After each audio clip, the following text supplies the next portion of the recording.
It is official. Daniel Jones has been benched for Tommy DeVito. Do I say I'm surprised? No, not really. I am a little surprised Drew Lock isn't getting a look here, but Daniel Jones, has kind of come to the end of his tenure as a Giant. A little bit of backstory.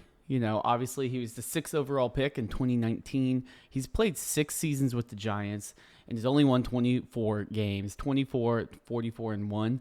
I think the hard part with Daniel Jones, and I think we'll start to see this a little bit more with how big the quarterback contracts are getting, but he had a career year in Dable's first year in 2022 with a 9-6-1 record, and they beat the Vikings in the playoffs. And if anyone could remember, even then it was something of like, do we pay this guy a lot? Do we not pay this guy a lot? Well, they ended up paying him a lot. They paid him $160 million over 4 years. Thankfully, for the Giants, they do have an out in 2025.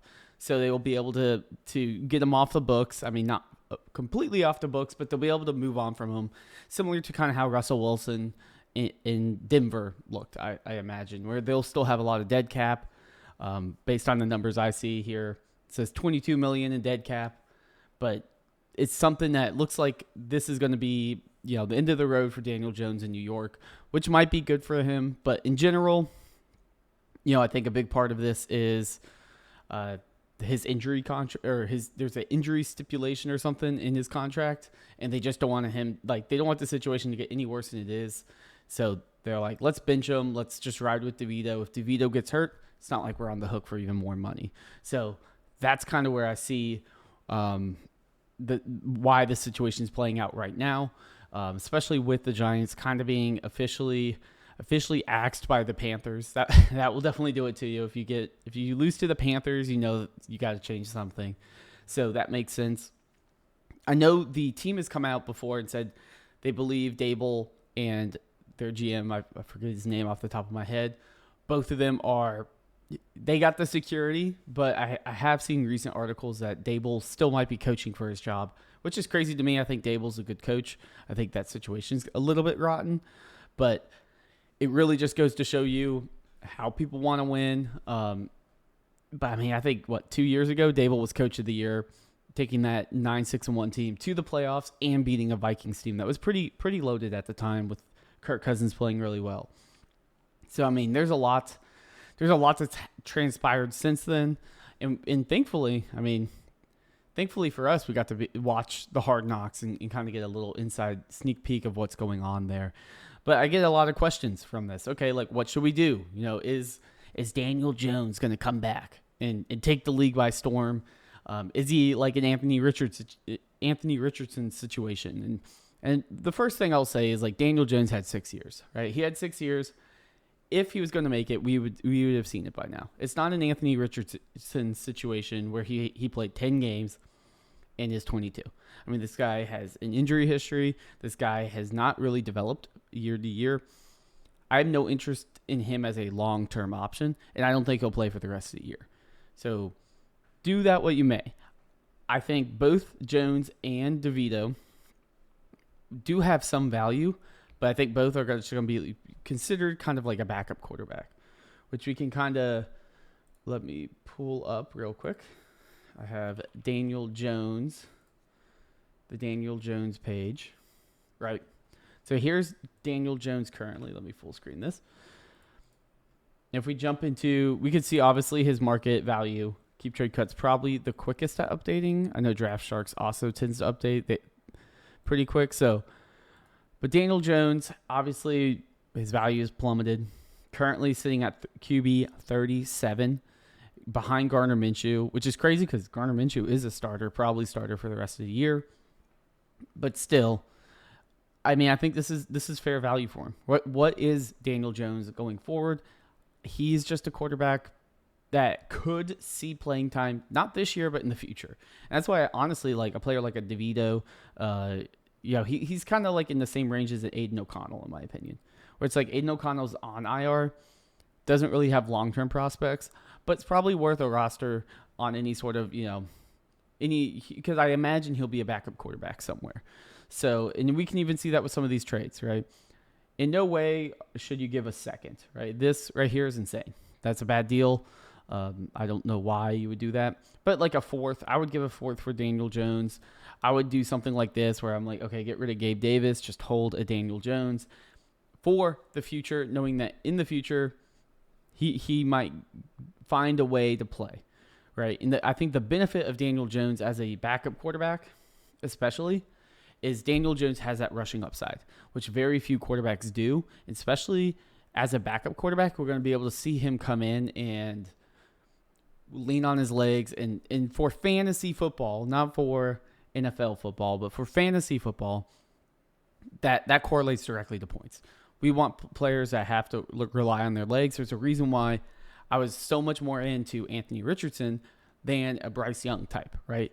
Different situation than Daniel Jones, of course, but Anthony Richardson has to lean on his legs. And we saw that last week against the Jets where he ran for 2 touchdowns. And even though his passing wasn't a world beater, having 2 rushing touchdowns as a possibility easily makes him worth holding. Now, do I think Daniel Jones will do that? Probably not, but it's still something to consider.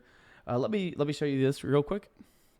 So this is Tommy DeVito. So you can see Tommy DeVito basically worthless for the entire year, mainly because everyone kind of assumed Drew Lock was the 2. I know there was kind of back and forth. I have Tommy DeVito in a few rosters, but we see Tommy DeVito now up here, QB 41. He'll probably rise up even higher, passing a Mac Jones, who is a starter right now, but I think he's probably getting benched. But in general, Tommy DeVito is kind of in the same value, right? If you need a quarterback and you can trade a third, a fourth, you can trade a Spencer Rattler, you can trade a Jalen Coker. Probably honestly wouldn't trade a Jalen Coker, but a lot of Tommy DeVito for fourths, for thirds, So if you have a Tommy DeVito, you don't need him, go out and trade him. Why do I say that? Because how long does this Tommy DeVito thing last, right? We know Drew Lock's there. Tommy DeVito goes out, lays a goose egg. They might switch. They have no conviction to Tommy DeVito, and if Tommy DeVito is not hitting my starting lineup or I don't need him for these upcoming buys, why am I holding him? Might as well just get the free value when I can. So that's kind of the way I would approach it. And if I need a quarterback, Tommy DeVito for a fourth, sure. That's very cheap, and I can just say I live and die by Tommy DeVito at this position and hope that he can at least give me replacement level value there. And I think, we saw last year he put up a couple solid weeks, right? 11 points, 20 points, 13 points. So I'm not too concerned that he's going to be an absolute trash bag. I don't think he'll be amazing, but he's just what you want from a backup quarterback that can, make a play, get me a few points and not ruin my team. So that's kind of where I would be looking at with him. But in general, I think it's a really interesting situation, right? Obviously, whenever a quarterback change happens, it's important to update your takes as new data comes in, right? We know Daniel Jones is just not it. We know he's not going to be there next year. I don't think Tommy DeVito is even going to be there next year. So that's something to consider, right? I think this team most likely, the Giants features, I imagine they'll take a quarterback in the draft. They'll either have to trade up or they'll probably be in the range of taking it, unless if Tommy DeVito goes, mobster mode like he went last year. So what I see from this is they just ride him out. They might win a game or two. Next year, they probably will bring in a Darnold type and then just draft a Sanders or a Cam Ward or someone along those lines. That's kind of what I see. And then just basically do what the Vikings have done. And they have a good coaching staff. Darnold should be able to at least lead that offense until Cam Ward or Sanders or someone like that really becomes that thing. And I expect Daniel Jones to probably go be the backup, like in Buffalo or something, where it's an offense that kind of leans on a guy that has the mobility, has the size of a Daniel Jones, but, isn't technically the most, talented processor and passer. So it's sad to see one of our quarterbacks leave, but it's a new opportunity. And with all the exciting quarterbacks that are currently in the NFL and all the kind of mid-range guys there are, right? I think this could have ripple effects for teams in the future that have to pay guys that they might not fully believe in, that are, that difference making of guys, right? I think a tier above Daniel Jones is kind of like you have the Goff, Trevor Lawrence, Purdy type. Purdy's about to get paid, right? Where you have them, they're probably a little bit better than Daniel Jones, but we've seen it before, and I think this will kind of set the precedent of maybe even if we have a 9-6-1 season, we make the playoffs, we outperform what we expected to do we end up paying this guy? Is this kind of the direction we want to go as a team? So anyway, figured I would just put my thoughts together on this, kind of talk through Tommy DeVito and Daniel Jones, what that situation looks like. Basically, from a fantasy football perspective today, I don't care. I don't care. If you need a quarterback, see if you can get Tommy DeVito for a fourth. Otherwise, I'd be looking to sell, just get some future picks. I do think if you're making trades, a Daniel Jones type could be a good kickback, right? If you're like, oh, this guy has Daniel Jones, maybe I can do a trade and just have him throw in Daniel Jones with the expectation of next year he'll probably be in a new team, probably have some sort of opportunity that might look a little bit different than his current situation. But I do not expect him to be the Giants quarterback ever again, especially with the injury guarantee that's in his contract. So anyway, just wanted to get my thoughts out. Hope you liked it. If you did, leave a comment below, subscribe, support out the channel. I mean, it's super small here, but also if you'd like me to talk about anything else, whether it's a tool on the site, different players, whatever, also, feel free to reach out to me about that. So anyway, appreciate you sticking through it all, and I'll see you next time.